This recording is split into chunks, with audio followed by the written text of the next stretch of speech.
निगाहे वली में ये तासीर देखी, निगाहे वली में ये तासीर देखी, बदलती हजारों की तकदीर देखी। सम्मानित हाज़रीन, আমি আপনাদের খেদমতে পবিত্র কালামুল্লাহ শরীফের 25তম পারার সূরা যুখরুফ শরীফের 67 নম্বর আয়াত তেলাওয়াত করেছি।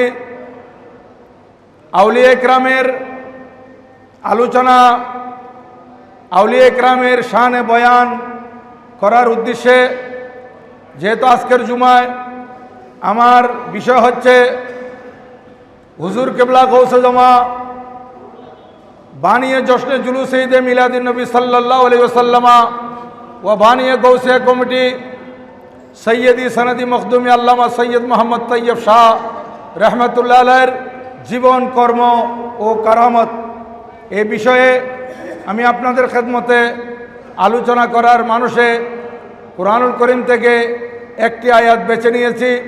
অসংখ্য আয়াত কুরআনুল করিমে রয়েছে যেখানে আল্লাহ সুবহানাহু ওয়া তাআলা ওলিগণের আলোচনা করেছেন, ওলিগণের শান বর্ণনা করেছেন। এগুলো একমাত্র তারাই বর্ণনা করে যাদের অন্তরে তাকওয়া আছে, আল্লাহর ভয় আছে, নবীজির প্রেম আছে, আউলিয়া ইকরামের মহব্বত আছে। তাদের চোখে এই আয়াতগুলো আসবে। আর যাদের অন্তরে আউলিয়া ইকরামের বিদ্বেষ, আউলিয়া ইকরামের শানে যারা শত্রুতামি পোষণ করে, তারা এই আয়াতগুলো তেলাওয়াত করে এবং আয়াতগুলো দেখেও তারা দেখে না। কারণ আমাদের সমাজে একটা কথা আছে, চোখ থাকিতে অন্ধ। এদের কাছে চোখ আছে, লাহুম আয়ুনুন লা ইউবসিরুনা বিহা। আল্লাহ পাক কোরআনে পাকে বলেন তাদের চক্ষু আছে, কিন্তু সেই চোখ দ্বারা তারা দেখে না। এই আউলিয়া ইকরামের শান তারা দেখে না, আর আমরা দেখি। তাহলে আল্লাহ তাআলার শুকরিয়া কিভাবে আদায় করে শেষ করতে পারবো যে আল্লাহ পাক সুবহানাহু ওয়া তাআলা এই নেয়ামত আমাদেরকে দান করেছেন। যাই হোক, আমি সর্বপ্রথম আঞ্জুমানের পক্ষ থেকে, আঞ্জুমানের জেনারেল সেক্রেটারি সাহেব আমাকে বলেছেন যে এই মাহে জিলহজ্জাতুল হারামের পবিত্র কোরবানিতে যারা চামড়া কালেকশন করেছেন, আমাদের গৌসিয়া কমিটির ভাইয়েরা অক্লান্ত পরিশ্রম করেছেন। নিজের কোরবানি সন্তানদেরকে কিংবা ভাই বেরাদেরকে বুঝিয়ে দিয়ে বেরিয়ে যায় এই ইয়েতিম গরিব শিশুদের লেখাপড়ার জন্য, জামিয়ার লিল্লা ফান্ডের জন্য চামড়া কালেকশন করতে যারা বেরিয়ে গেছেন, তাদের শুকরিয়া আদায় করা হচ্ছে। ওনারা বড় ভাগ্যবান। ইভেন আমি দেখেছি, এখন তো ফেসবুকে ইউটিউবে দেখা যায়, হ্যাঁ, যে ছোট ছোট বাচ্চারা পর্যন্ত জামিয়ার জন্য চামড়া কালেকশন করছে। এদের ভিতর কি প্রেম, কি মহাব্বত, আর আউলিয়া ইকরামের কি একটা আকর্ষণ, আশ্চর্য লাগে। আপনি যদি টাকা দিয়ে মানুষ ভাড়া করেন, এরা ফাঁকি দিবে, সুযোগ পেলে বসে থাকবে, সময় কাটাবে, আড্ডা দিবে। কিন্তু আমার গৌসিয়া কমিটির ভাইয়েরা নীলরস পরিশ্রম করে যায়। এটা আউলিয়া ইকরামের ফুয়ুজাত, বরাকাত। শুকরিয়া আদায় করা হচ্ছে আপনাদের। সাথে সাথে গতকাল যারা উরুসে পাকের মধ্যে শরিক হয়েছেন এবং এই উরুসে পাকে বিভিন্নভাবে শরিক হয়েছেন, আঞ্জুমানের পক্ষ থেকে জেনারেল সেক্রেটারি সাহেব আপনাদেরও শুকরিয়া আদায় করতেছেন। তো আপনারা বড় ভাগ্যবান। গতকাল আলহামদুলিল্লাহ বৃষ্টি হয় নাই। দেখেন, এই কয়েকদিন ধরে বৃষ্টি, আমরাও চিন্তিত ছিলাম, কিন্তু আল্লাহর ওলির উরুসে পাকের মধ্যে বৃষ্টি না হওয়ায় সব একটু গরম পড়লেও কোনো সমস্যা নাই, কিন্তু বৃষ্টিটা সহ্য করা যায় না। বৃষ্টি হলে মানুষ এই কাদা হয়ে যায়, এদিক সেদিক কাপড় টাপড় নষ্ট হয়ে যায়, এই জন্য মানুষ একটু স্বাচ্ছন্দ্য বোধ করতে পারে না। কিন্তু কালকে আলহামদুলিল্লাহ সবাই স্বতঃস্ফূর্তভাবে যোগদান করেছে এবং শেষ পর্যন্ত তারা অবস্থান করেছে আলহামদুলিল্লাহ।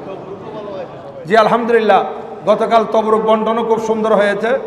আস্তে আস্তে আরও সুন্দর করতে হবে ইনশাআল্লাহ, দিন দিন ডেভেলপ হতে হবে। যাই হোক, আমি আপনাদের খেদমতে আজ হুজুর কেবলা গৌস জামা আল্লামা সৈয়দ মোহাম্মদ তৈয়ব শাহ রহমতুল্লাহ আলাইহির কিছু আলোচনা করব। হুজুরের জন্ম 1916 সাল মোতাবেক 1336 হিজরি। হুজুর হলেন মায়ের গর্বের ওলি। হুজুর কেবলা সৈয়দ মোহাম্মদ তৈয়ব শাহ রহমতুল্লাহ আলাইহি মাদারজাত ওলি, মায়ের গর্বের ওলি। উনি জন্ম নিয়েছেন ওলি হয়ে। দেখেন, কিছু আল্লাহর ওলি আছে, আমি অনেক সময় বলেছি, যারা দুনিয়াতে আসার পর রিয়াজত, সাধনা, এবাদত, বন্দেগি ইত্যাদি করার মাধ্যমে আল্লাহর সন্তুষ্টি অর্জন করেন। আল্লাহ সুবহানাহু ওয়া তাআলা তাদেরকে নৈকট্য দেন এবং তারা ওলি হয়ে যায়। আর কিছু আল্লাহর ওলি আছেন যারা দুনিয়াতে আসতেই ওলি হয়ে এসেছেন। আল্লাহ পাক সুবহানাহু ওয়া তাআলার কত বড় মেহেরবানি। যেমন আমার গৌসে পাক শাহীন সাহেব বগদাদ, আমাদের কাদিরিয়া তরিকার যিনি মূল, উনি মাদারজাত ওলি। উনি জন্ম ওলি হয়ে, ওনার জন্ম হয়েছে। হুজুর খাজা গরিব নওয়াজ রাদিয়াল্লাহু তাআলা আনহু, উনি মাদারজাত ওলি, উনি জন্মসূত্রে আল্লাহর ওলি। এইভাবে আরও বহু আছে আল্লাহর ওলি যারা জন্মসূত্রে ওলি। অনুরূপভাবে জন্ম ওলি হয়ে জন্ম লাভ করেছেন আমাদের হুজুর কেবলা সৈয়দ মোহাম্মদ তৈয়ব শাহ রহমতুল্লাহ আলাইহি, ওই ওলিদের মধ্যে একজন এবং ওই ওলিদের মধ্যে অন্যতম। আর যারা একেবারে মাদারজাত ওলি, মায়ের গর্ভ থেকে ওলি হয়ে আসেন, ওনাদের করামতগুলো একেবারে ছোটোবেলা থেকে পরিলক্ষিত হয়। যেমন আপনারা জানেন, কিন্তু তারপরে কিছু নতুন নতুন ভাইয়েরা আসেন, কিছু নতুন নতুন ছাত্র জামিয়াতে ভর্তি হয়, তাদের অবগতির জন্য আমি বলি এবং আপনাদের হাফেজা তাজা করার জন্য আবারও বলি যে আমি তো এটা প্রতি বছরে আপনাদের খেদমতে বলে থাকি, হুজুরে কেবলার জীবন কর্ম করামতে এগুলো নতুন নতুন ভাইরা আসে, শুনে এবং লাইভ হয়। গতবার আমি শ্রীকুটি রহমতুল্লাহ আলাইহির শানের উপর যে আলোচনা করেছিলাম, আলহামদুলিল্লাহ বহির্বিশ্ব থেকে ভাইরা আমাকে মোবারকবাদ দিয়েছে। আমার কাছে খুব খুশি লেগেছে, ওনাদের অন্তর ছুঁয়েছে শাহীন শাহ শ্রীকুটি রাদিয়াল্লাহু তাআলা আনহুর এই আলোচনা। তো আজকে বহির্বিশ্বে অনেক ভাইরা আছেন এবং ওনারাও এই যে বাইরে প্রবাদ জীবনে আছে, এদের বন্ধুবান্ধব আছে, বিভিন্ন আকিদার মানুষজন থাকে, ওনারা এগুলা এই বাতিল আকিদা যারা পোষণ করে তাদের সামনে উপস্থাপন করে, দেখো আমাদের হুজুরে কেবলার শান। অনেক সময় এগুলো শুনে তারও বক্ত হয়ে যায়। তো বলতেছিলাম, হুজুর কেবলার বয়স যখন মাত্র 5 মাস, 5 মাসের মধ্যে আমরা শিশুদের মুখে কিছু খানা দিই, হুজুরের কাছে নিয়ে যাই। কিন্তু হুজুর কেবলা গৌসে জামা আল্লামা সৈয়দ মোহাম্মদ তৈয়ব শাহ রহমতুল্লাহ আলাইহি, ওনার এই জুবানে মুখে সিন্নি দিয়েছেন কে? খাজা চরবি রহমতুল্লাহ আলাইহি। হুজুর গৌসে জামা খাজা চরবি রহমতুল্লাহ আলাইহি এবং হুজুর কেবলা আল্লামা সৈয়দ মোহাম্মদ তৈয়ব শাহ রহমতুল্লাহ আলাইহির আব্বা হুজুর বানিয়ে জামিয়া কুতুবুল আউলিয়া কুতুবুল আরশাদ আল্লামা সৈয়দ আহমদ শাহ শ্রীকুটি আল কাদেরী পেশোয়ারি রহমতুল্লাহ আলাইহি, উনি পীরের এমন খেদমত করেছেন, মুরিদ থেকে মুরাদ হয়েছেন, মুরাদ হওয়ার পর উনি খলিফায়ে আজম হয়েছেন। চরবি রহমতুল্লাহ আলাইহির প্রধান খলিফা হয়েছেন এবং চরবি রহমতুল্লাহ আলাইহি এত বেশি খুশি হয়েছিলেন যে এক সময় হঠাৎ করে শ্রীকুটি রহমতুল্লাহ আলাইহির শাহাদত আঙ্গুল নিজে টেনে নিলেন। শ্রীকুটি রহমতুল্লাহ আলাইহির এই শাহাদত আঙ্গুল টেনে নিলেন এবং নিজের পিঠের দিকে নিয়ে গেছেন। নিয়ে গিয়ে এইভাবে ঘর্ষণ করতে করতে বলেছিলেন, ইয়ে পাক চিজ তুম লে লো। এটা তো আপনারা জানেন যে ইয়ে পাক চিজ তুম লে লো, এই পবিত্র জিনিস তুমি নিয়ে নাও। এই পবিত্রর আরবি শব্দ হচ্ছে তৈয়ব। হ্যাঁ, এই যে মাদারজাত ওলি কিভাবে আসলো? যেমন আমার গৌসে পাক রাদিয়াল্লাহু তাআলা আনহুর দরবারে আল আরবি এসেছিলেন, হুজুর আমার কোনো ছেলে সন্তান নাই, হুজুর আমার ছেলের প্রয়োজন। এই গৌসে পাক রাদিয়াল্লাহু তাআলা আনহু বলেন, তোমার তকদিরে তো কোনো ছেলে সন্তান নাই।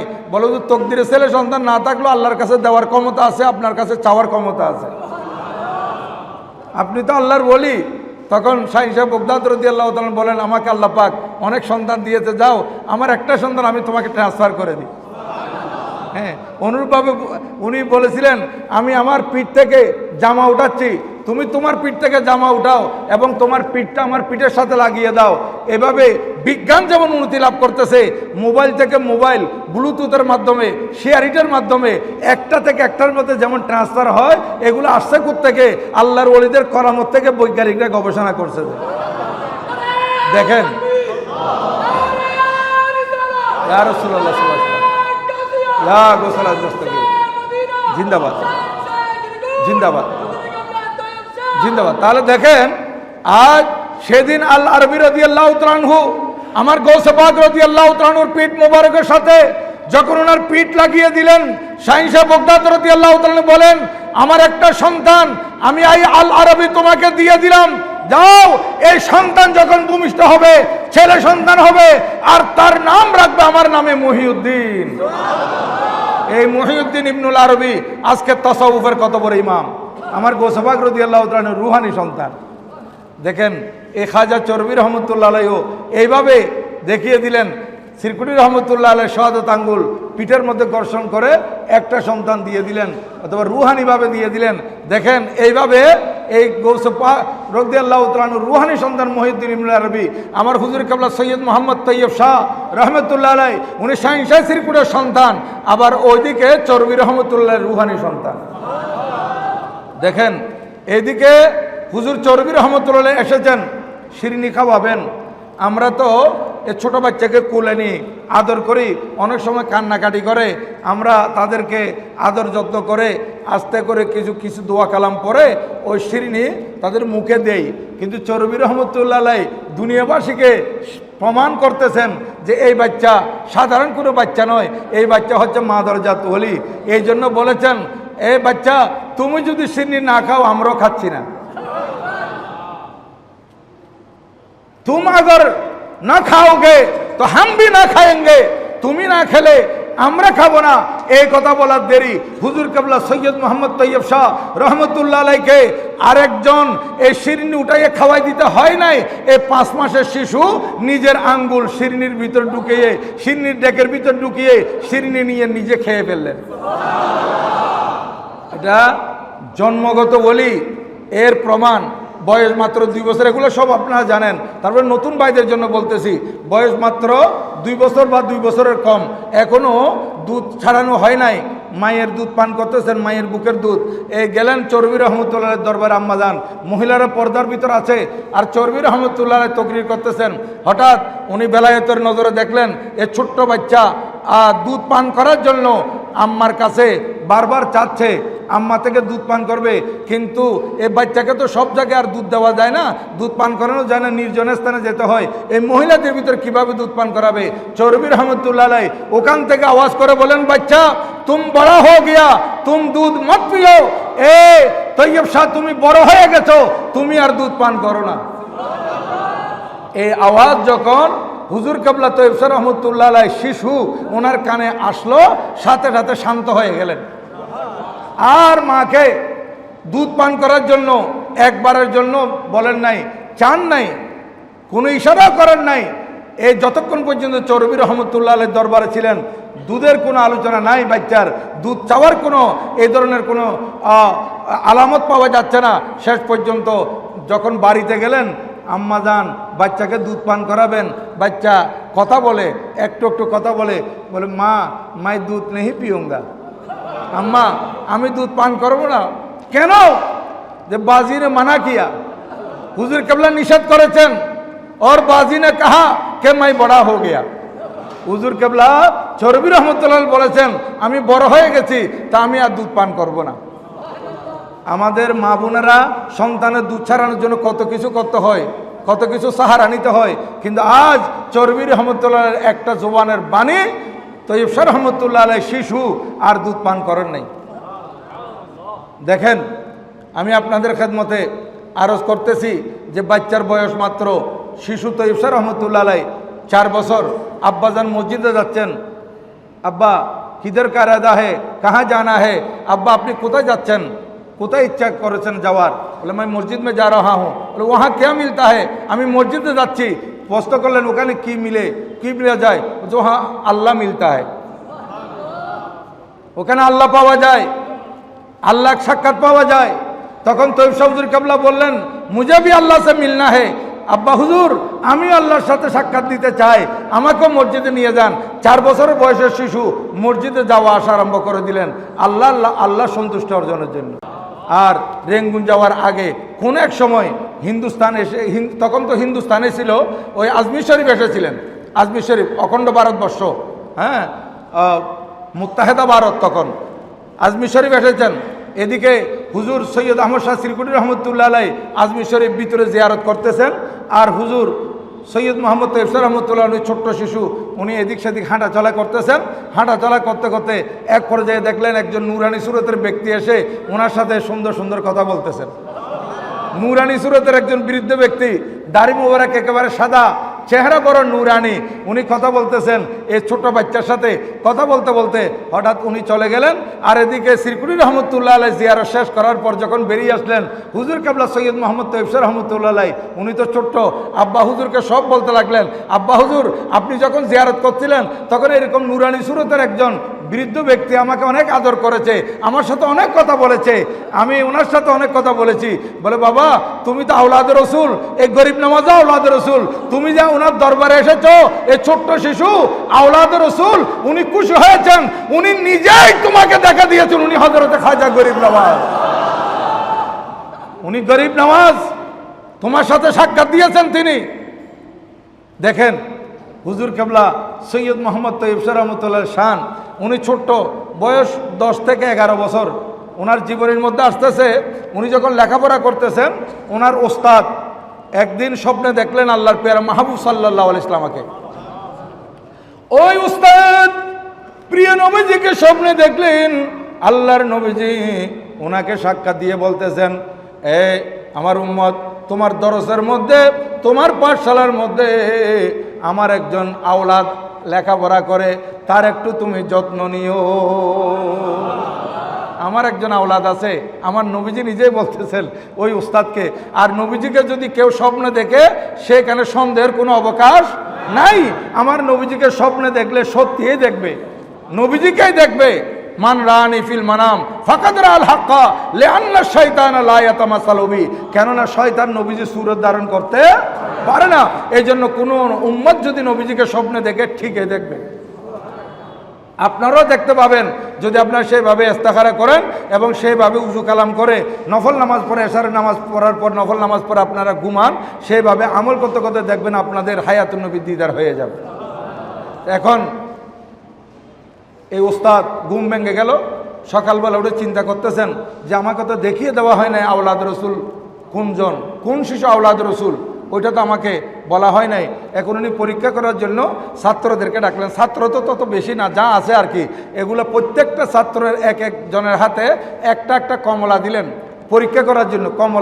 কমলা দিয়ে ওস্তাদ বলতেছেন, এই কমলা আপনারা খাবেন যে এমনভাবে যাতে আল্লাহ না দেখে।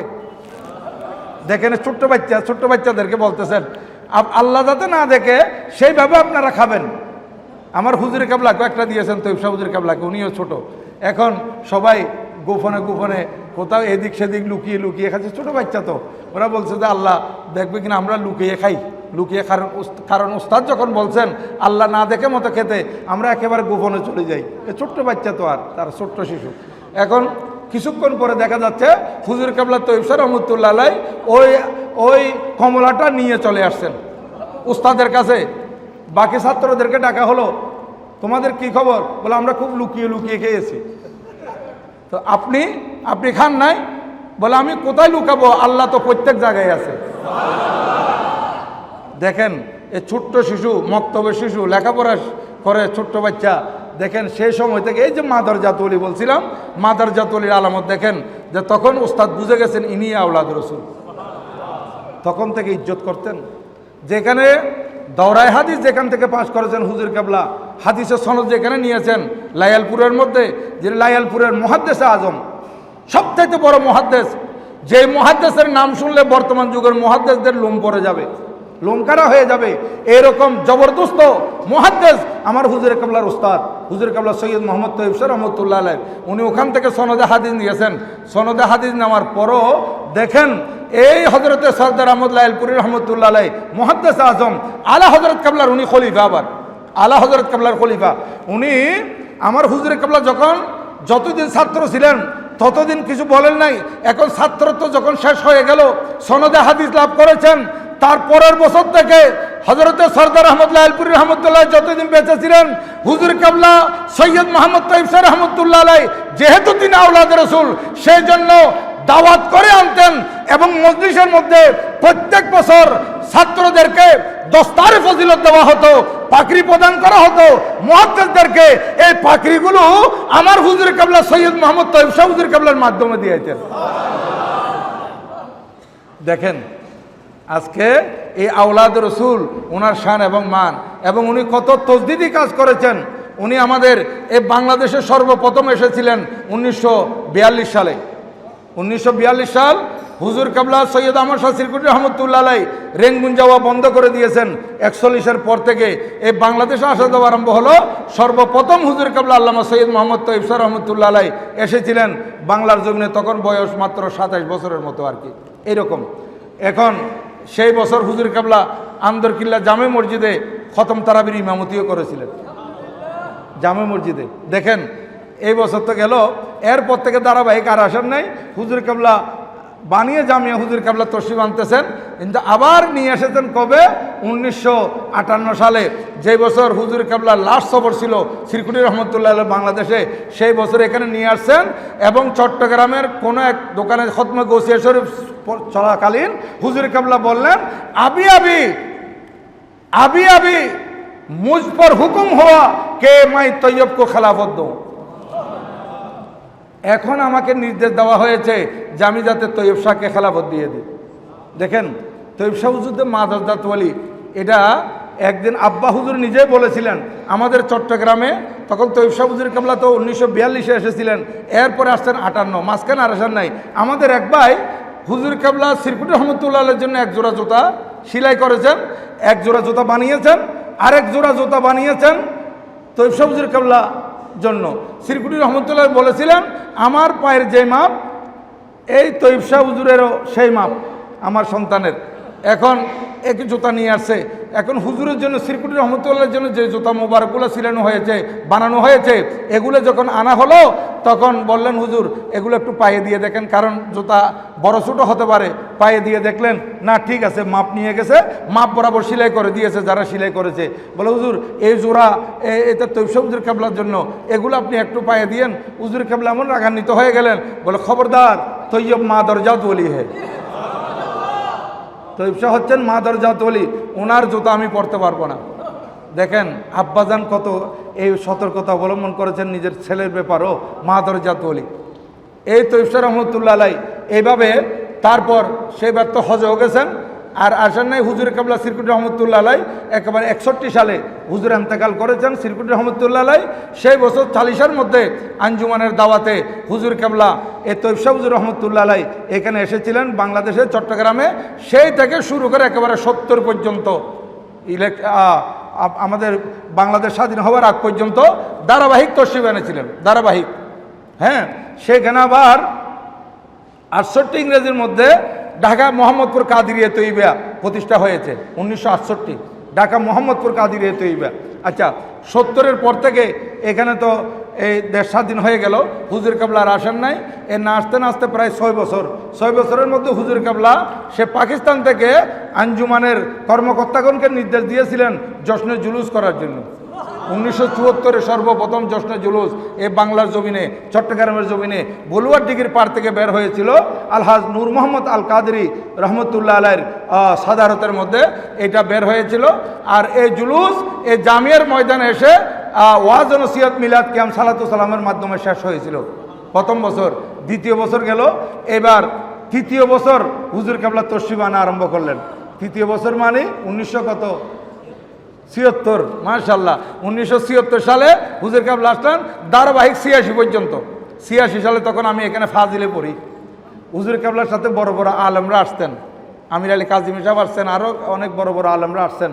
যাই হোক, আমি এখন আপনাদের খেদমতে আরজ করতে চাচ্ছি যে হুজুর কেবলা মাঝখানে মনে হয় 1 বছর আসেন নাই, এই 1976 থেকে এই 86-র ভিতর মাঝখানে হয়তো কোনো এক সময় আসেন নাই, যাই হোক ধারাবাহিক আসছেন। তারপর এই 1976-এর মধ্যে যে হুজুর কেবলা এসেছেন, হুজুর কেবলা আইসা এখানে আজকে বাংলাদেশের সরলপ্রাণ মুসলমানদের ইমানের হেফাজতের জন্য দেখেন 16ই ডিসেম্বর ছিল, 16ই ডিসেম্বর হচ্ছে আমাদের বিজয় দিবস।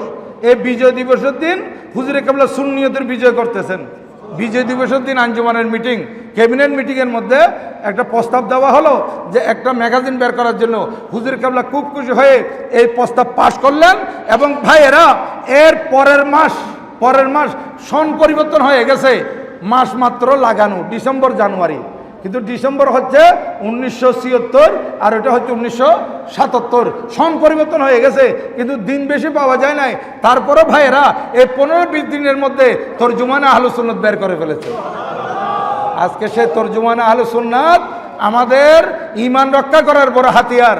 যারা এই তরজুমান নিয়মিত পড়বে তাদের আকীদা মজবুত থাকবে, কোনো বাতিল তাদেরকে গোমরা করতে পারবে না। এজন্য আপনাদের প্রতি অনুরোধ থাকবে, গতকালও আমার হুজুর কেবলা পীরে বাঙ্গাল পীর সৈয়দ মোহাম্মদ সাহেব শাহ মুত্তাজিলুল আলী তকরির করাকালে বলেছিলেন যে আল্লাহ পাক যে কোরআনে পাকে বলেছেন, কু আনফুসাকুম ওয়া আহলিকুম নারা, তোমরা নিজেকে জাহান্নাম থেকে রক্ষা করো, নিজের পরিবার পরিজনকে রক্ষা করো।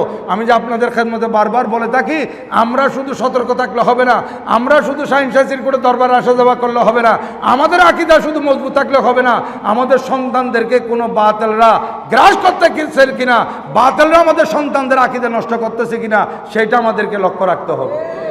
এই জন্য প্রত্যেকের ঘরে ঘরে তরজুমান আলোচনা একটা রাখবেন। আপনাদের ছেলে মেয়ে যারা স্কুল কলেজ ইউনিভার্সিটিতে পড়ে তাদেরকে আপনারা এই তরজুমান পড়ার জন্য বাধ্য করবেন। তরজুমান যদি পড়ে এখানে অনেক মশালা মশাইল, আমি তো অনেকবার বলে থাকি, অনেকবার বলছি, এটা এই লক্ষ্মীপুর গৌসিয়া কমিটি, জেলা গৌসিয়া কমিটির সেক্রেটারি ছিলেন রুহুল আমিন ভাই, হাজি রুহুল আমিন ভাই এখনও বাঁচিয়েছেন। উনি আমার একদিন ফোন দিলেন যে হুজুর আজানের আগে সালাতু সালাম এর দলিল লাগবে, আপনাকে লিখে দিতে হবে। আমি বলছি আমিও ব্যস্ততার ভিতরে আছি, 1 সপ্তাহ আমাকে সময় দিতে হবে, আমি 1 সপ্তাহের ভিতরে আপনার কাছে ইনশাল্লাহ এটা দলিল লিখে পাঠিয়ে দেবো। রুহুল আমিন ভাই 2-3 দিনের মধ্যে আমাকে ফোন করলেন। আমি বললাম ভাই 1 সপ্তাহ টাইম নিলাম আপনার থেকে, আপনি এত তাড়াতাড়ি ফোন দিলেন। বলে না, আপনাকে আর কষ্ট করতে হবে না হুজুর, আমি ওই তরজুমান আমার কাছে যে ছিল স্টক ছিল, আমি তরজুমানগুলা এগুলো খুলতে খুলতে পড়তে পড়তে এই তরজুমানের মধ্যে আজানের আগে সালাতু সালামের দলিল পেয়ে গেছি। আপনাদের এই তরজুমানে আহলে সুন্নাত প্রত্যেক মাসে মাসে যে বের হয় এগুলো স্টক রাখবেন, ঘরের মধ্যে রেখে দিবেন। এই পুরাতন তরজুমান ঘাটলে দেখবেন এখানে অনেক আপনারা মশলার সমাধান পাচ্ছেন। আর বিশেষ করে জিলহজ কোরবানির মশলা মশাইল এগুলো তরজুমান থেকে তো আপনারা অ্যাভেলেবল পেয়েছেন, এবং অনেক কিছু সমাধান আছে তরজুমানে আহলে সুন্নাত। এবং সারা বাংলাদেশে আমাদের সুন্নি জামাতের বাইরে যারা আছে, আমরা যারা সুন্নি মুসলমান, আমরা কোনো বাতিলের পিছে নামাজ পড়তে পারি না। কারণ আপনার জামার মধ্যে ময়লা লাগলে, কাপড় যদি নাপাক হয়, এই ইমামের পিছে নামাজ হবে? কাপড় নাপাক থাকলে নামাজ শুদ্ধ হবে? ইমামের পিছনে আমি একা পড়লেও তো শুদ্ধ হবে না। কাপড় পাক কত হবে, জায়গা পাক কত হবে, শরীর পাক কত হবে। এখন আমার কাপড় যখন না পাক, তাহলে আমার পিছে নামাজ আপনারা পড়লে আমার নামাজ তো হবে না, আপনাদের নামাজও হবে না। তো বাহ্যিক না পাক এটা তো আপনারা দেখতে পাচ্ছেন বা আমি দেখতে পারতেছি, তাহলে আমি ধুয়ে ফেলতে পারতেছি। কিন্তু যে সমস্ত বাতিল ফেরকারা তাদের কলমের ভিতর মনের ভিতর না পাকি রেখে দিয়েছে, যাদের কলমের ভিতর অন্তরের ভিতর না পাকি আছে, আল্লাহ মিথ্যা কথা বলতে পারে, এইরকম কুফরি কথার না পাকি, নবীজির শানে বেয়াদবির না পাকি, সাহাবা একরামের শানে বেয়াদবির না পাকি যদি কলবের ভিতর রাখে, তাদের পিছে কোনোদিন নামাজ হবে? হবে না। এই জন্য কোনো বাতিল ফিরকার পিছে নামাজ পড়লে আমাদের নামাজ আদায় হবে না। তাই আমরা যে বিভিন্ন জায়গায় সফর করি, রাজশাহী গেলাম, দিনাজপুর গেলাম, রংপুর গেলাম, সিলেট গেলাম, এদিকে কক্সবাজার গেলাম, মহেশখালী গেলাম, কুতুবদিয়া গেলাম, এখানে মসজিদে যে ঢুকবো নামাজ পড়ার জন্য, ইমামের আকীদা শুদ্ধ আছে কিনা এটা যাচাই বাছাই কেমনে করব? আমার হুজুর কেবলা গৌস জামা সৈয়দ মোহাম্মদ তাইব রহমতুল্লাহ আলাইহি এমন একটা মিটার আমাদেরকে দিয়ে দিয়েছেন যে আমার রুহানি সন্তানেরা কিংবা চট্টগ্রাম বাংলাদেশের সুন্নি মুসলমানরা বাতিলের পিছনে নামাজ পড়বে না।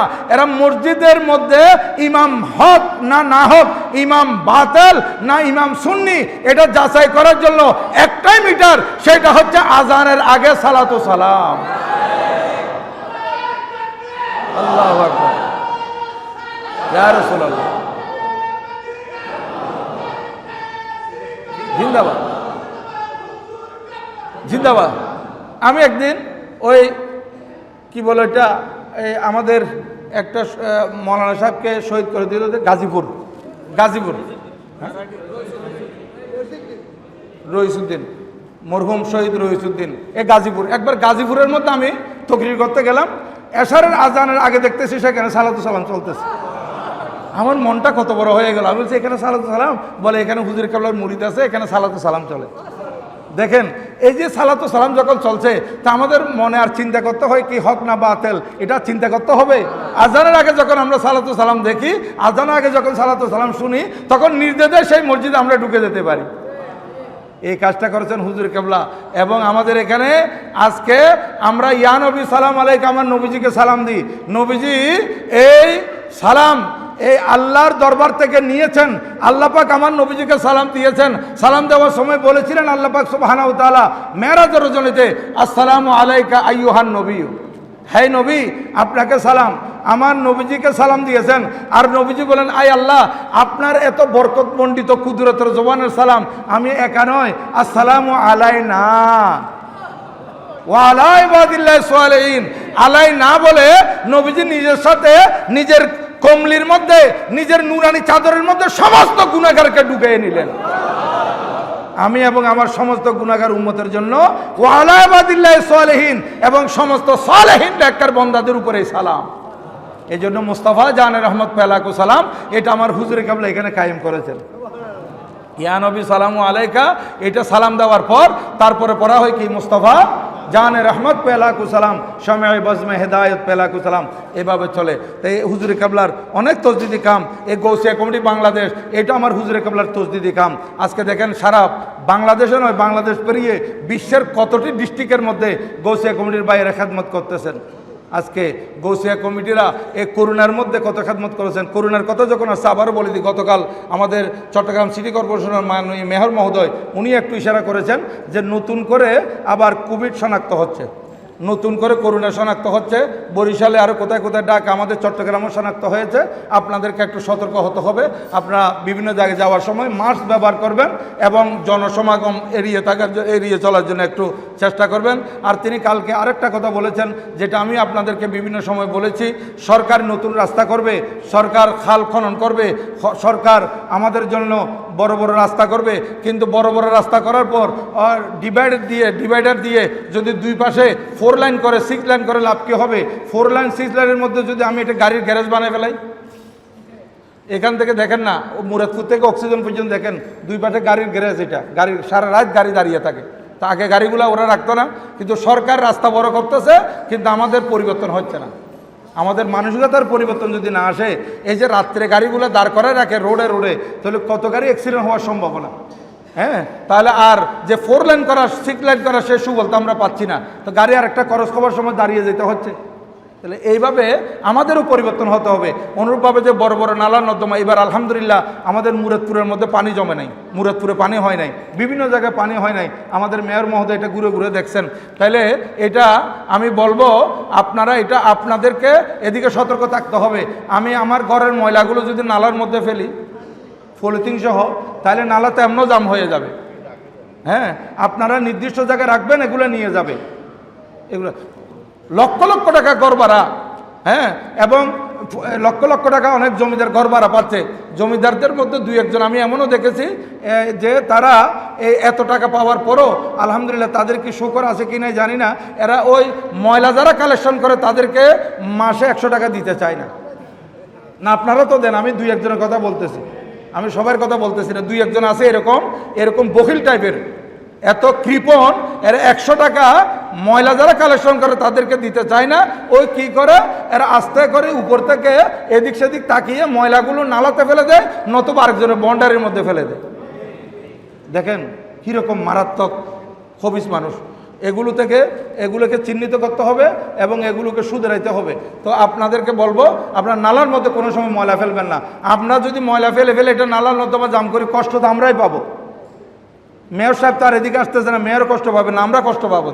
আমরা যারা এলাকায় চলাফেরা করি, পানি উপরে উঠে থাকলে আমরা কষ্ট পাবো। যাই হোক, কথা অনেক লম্বা হয়ে গেছে। তো আমি আপনাদের খেদমত আরোপ করতে চাই হুজুর কেবলার দুই একটি করামত আমি মুক্তসরভাবে বলে দিই। হুজুর কেবলা আমি এমনও দেখেছি, অনেক মানুষ হুজুর কেবলার দরবার, তৈফ হুজুর কেবলার দরবারে বসছে মনে মনে অনেক আরজি নিয়ে। হুজুর কেবলা, আল্লাহ পাক হুজুর কেবলাকে এমন বেলায়েতের ক্ষমতা দিয়েছেন, হুজুর কেবলা মনের খবর জেনে নিতেন। 1979 কথা, এটা হুজুর কেবলার দরবারের কথা বলতেছি। জীবনের মধ্যে পেয়েছি আমি হাজি হাবিবুর রহমান, হুজুর কেবলার মুরিদান। উনি বিয়ে করবেন, বিয়ের মধ্যে ওনার মসজিদের মধ্যে হুজুর কেবলাকে দাওয়াত দিয়েছেন। হুজুর কেবলা তৈয়ব শাহ হুজুর কেবলা ওনার বড় নাতি সৈয়দ মোহাম্মদ কাসেম শাহ হুজুর কেবলাকে নিয়ে গেছেন। হ্যাঁ, নিয়ে একসাথে গেছেন। ওখানে ইমাম ছিলেন, ইমামের নাম হচ্ছে মৌলানা আব্দুল হক। মৌলানা আব্দুল হক চিন্তা করতে, আমি গ্রামের মসজিদ ইমামতি করি, একটা আগদ পড়ালে 20 টাকা পাই, আজকে তো সেটা থেকে মনে বঞ্চিত হব। দেখেন, হুজুর কেবলা তৈয়ব শাহ হুজুর কেবলা আগদ পড়াবেন। এই জন্য আমি আপনাদেরকে একটা বলে দিই, আপনারা অনেক জায়গা থেকে এখানে আগদ পড়াইতে আসেন, কিন্তু আপনাদের মসজিদের এলাকার ইমামকে আপনারা বঞ্চিত করবেন না। এলাকার ইমামের একটা হক আছে, ওনাদের হকগুলো ওনাদেরকে দিয়ে দিন। এখন হুজুর কেবলা আগদ পড়ালেন। আগদ পড়ানোর পর এই যে মৌলবী, তখন আগদের ফিস ছিল 20 টাকা। ওখানে আগদ পরে ওইখানে পাকিস্তানের মধ্যে পেশাওয়ারে হুজুর কেবলার বাড়ির পাশেই দূরে হুজুর কেবলা পায়ে হেঁটে গেছেন ওখানে, মনে সম্ভবত এই দূরে, বেশি দূরে নয়। সেখানে আগদ পড়ানোর পর হুজুর কেবলা চলে আসবেন। চলে আসার সময় ইমাম সাহেবকে হুজুর কেবলা 200 টাকা দিয়েছেন। আগদের ফিস কত? 20 টাকা। হুজুর দিলেন কত? 200। দেখেন, ওই আল্লাহ পাক সুবহানাহু ওয়া তাআলা মানুষ যদি কোনো একটা নেক কাম করে, একের বদলে কত দেয়? 10। তো এই লোকটা আলেমটা বলতেছেন, আমি মনে মনে খেয়াল করছি হুজুর কেমনে জেনে গেছেন, আর হুজুর আমাকে এককে 10 করে দিয়েছেন। আমি পাইতাম 20 টাকা, হুজুর কেবলা আমাকে দিলেন 200 টাকা। দেওয়ার পর এখন হুজুর কেবলা চলে আসবেন। চলে আসার সময় ও হাদিয়া দিচ্ছে হুজুর কেবলাকে। কে? হাজি হাবিবুর রহমান। উনি তখন বিয়ে শাদী করতেছেন। হুজুর কেবলাকে হাদিয়া কি দিলেন? হুজুর কেবলাকে ওই জামা ছিলানোর জন্য কিছু ভালো কাপড় দিয়েছেন হুজুর কেবলাকে। তখন হুজুর কেবলা বললেন, বিয়ে শাদী তো আপনি করতেছেন, কোনো কর্জ টর্জ হয়েছে কিনা? তখন তিনি লজ্জায় কিছু বলেন নাই হুজুর কেবলাকে। কিন্তু হুজুর কেবলা কেমনে জানেন? আল্লাহ পাক ওনাদেরকে কেমনে জানেছেন? হুজুর কেবলা চলে আসবেন, ওনাকে 1400 টাকা দিয়েছেন। 1500 টাকা নয়, 1500 নয়, 14, 1300 নয়, 14। ওনার কর্জ হয়েছিল 1400 টাকা। ইনি হচ্ছেন হযরত সৈয়দ মোহাম্মদ তৈয়ব শাহ রহমতুল্লাহ আলাইহি। দেখেন, এই আমাদের সুলাইমান আকরম খান, উনি সুলাইমান আকরম সাহেব, উনি মুআল্লিম ছিলেন। মুআল্লিম সুলাইমান আকরম সাহেব, উনি দ্বিতীয় বিয়ে করেছিলেন আমাদের ফিরিঙ্গি বাজার, চট্টগ্রামের ফিরিঙ্গি বাজার থেকে। ওই মহিলার কোনো ঘরে কোনো ছেলে সন্তান হচ্ছে না। তখন হুজুর কেবলা হজের সময় সুলাইমান আকরম সাহেব মুআল্লিমের ঘরে অবস্থান করতেছিলেন। ওনার বিবি বেগম সুলাইমান আকরম সাহেব হুজুর কেবলার কাছে আরজি দিলেন সন্তানের জন্য, যে কারোর সন্তান না হলে তো ওনার স্বামী স্ত্রীর মধ্যে সেপারেট হয়ে যাবে, স্ত্রীকে পাঠিয়ে দিবে বাংলাদেশে, অত তালাকও দিয়ে দিতে পারে। এই জন্য হুজুর কেবলার কাছে আরজি দিলেন কেঁদে কেঁদে। হুজুর কেবলা বলেন, তুমি কেঁদো না, তোমার একটা সন্তান হবে, তোমার একটা সন্তান হবে। এ সন্তান হবে বলছে যে এটাকে ছেলে সন্তান হতে পারে, কন্যা সন্তান হতে পারে, কিন্তু হুজুর কেবলা এই ছেলে এখনো দুনিয়াতে আসে নাই, সন্তান হবে বলেছেন এবং সন্তানের নামটাও রেখে দিয়েছেন রায়হান আকরম। এটা মেয়ে তো হতে পারে, কিন্তু নাম রেখে দিলেন রায়হান আকরম। নাম রেখে দেওয়ার পর হুজুর কেবলা বললেন, আমি তো এবার চলে যাচ্ছি হজ করে, আমি যখন আগামীতে হজে আসবো তখন এই বাচ্চা আমার কোলে আসবে।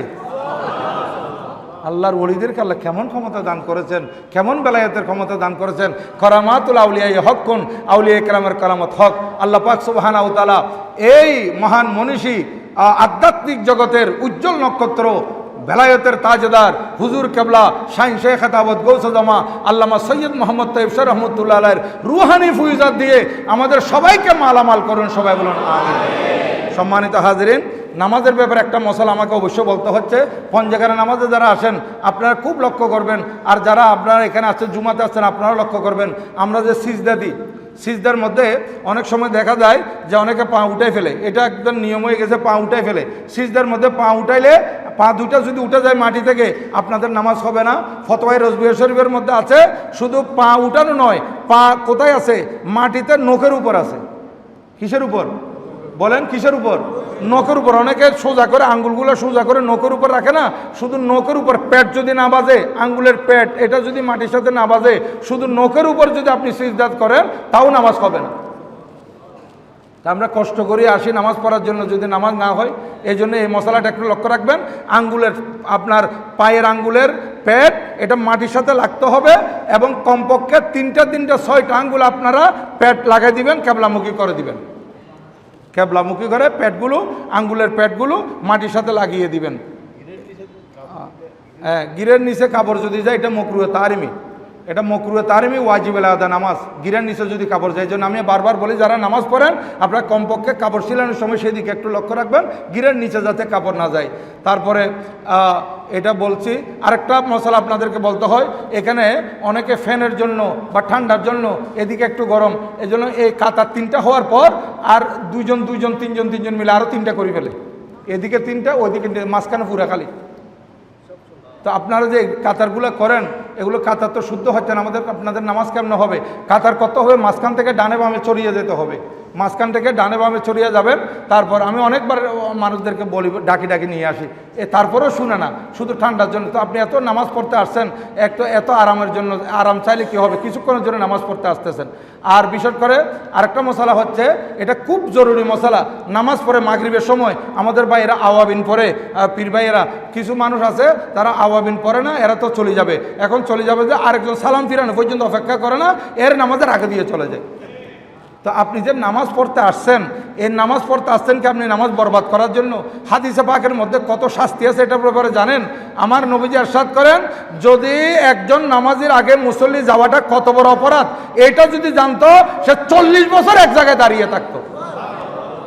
আরেকটা রওয়ায়াতের মধ্যে আছে 1 বছর দাঁড়িয়ে থাকতো। যে নামাজ 1 বছরকে নামাজ পড়ে, এটা আমাদেরকে বোঝানোর জন্য, তাকিদ দেওয়ার জন্য যে নামাজের আগে যাওয়াটা কত বড় মারাত্মক। আপনি এরকম পাশ কেটে যাওয়ার কোনো সুযোগ নাই যতক্ষণ পর্যন্ত আপনি সূত্রা দিবেন না। একটা উপায় আছে, আপনি সূত্রা দিয়ে, মুসল্লির আগে সূত্রা দিয়ে তারপরে যাবেন। এর আগে কোনো অবস্থাতে একটু অপেক্ষা করবেন, এটা তো আপনার জন্য অনেক কিছু নষ্ট হয়ে যাচ্ছে না? এটা কোথাও আগুন লাগে নাই আপনাকে এত তাড়াতাড়ি করে যাওয়ার জন্য। তো এই জন্য আপনারা কমপক্ষে সালাম ফিরানো পর্যন্ত অপেক্ষা করবেন, কোনো নামাজের আগে সাইড কাটে ফার্স্ট কাটে এরকম করে যাবেন না। ওয়া মা আলাইনা ইল্লাল বালাগ। ওয়া আসসালামু আলাইকুম ওয়া রাহমাতুল্লাহি তাআলা ওয়া বারাকাতুহু।